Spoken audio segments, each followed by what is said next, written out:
ಈಗ ಆಯಿಲ್ ಹಾಕೋ ಪಾಯಿಂಟು ಮೇನಾಗಿ ಎಲ್ಲೆಲ್ಲಿ ಹೋಲಿದೆ ಅಲ್ಲಿಗೆಲ್ಲ ಆಯಿಲ್ ಹಾಕಬೇಕು.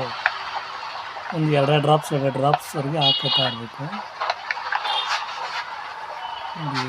ಈಗ ಈ ರೀತಿ ಟಾಪು ಮಿಷಿನ್ಲಿದ್ದಂಗೂ ತೆಗಿಬೋದು, ಇಲ್ಲ ಸೈಡಲ್ಲೂ ಆಯಿಲ್ ಹಾಕೋಬೋದು.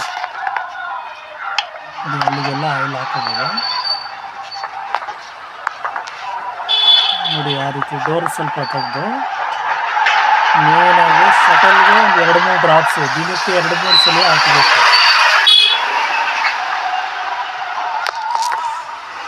ಹಾಗೆ ನೋಡಿ ಈ ರೀತಿ ಕೆಳಗಡೆ ಡೌನ್ ಮಾಡಿ ಜೈಂಟ್ಗಳು ರನ್ ಮಾಡೋ ಜಾಗ ಹೆಚ್ಚು ಕಮ್ಮಿ 10 ಪಾಯಿಂಟ್ ಜಾಗದಲ್ಲಿ ಒಂದೊಂದು ಡ್ರಾಪ್ಸ್ ಆಯಿಲು ಒಂದು 2 ದಿನಕ್ಕೊಂದ್ಸರಿ ಆದರೂ ಇದಕ್ಕೆ ಆಯಿಲ್ ಹಾಕ್ತಾನೆ ಇರಬೇಕು.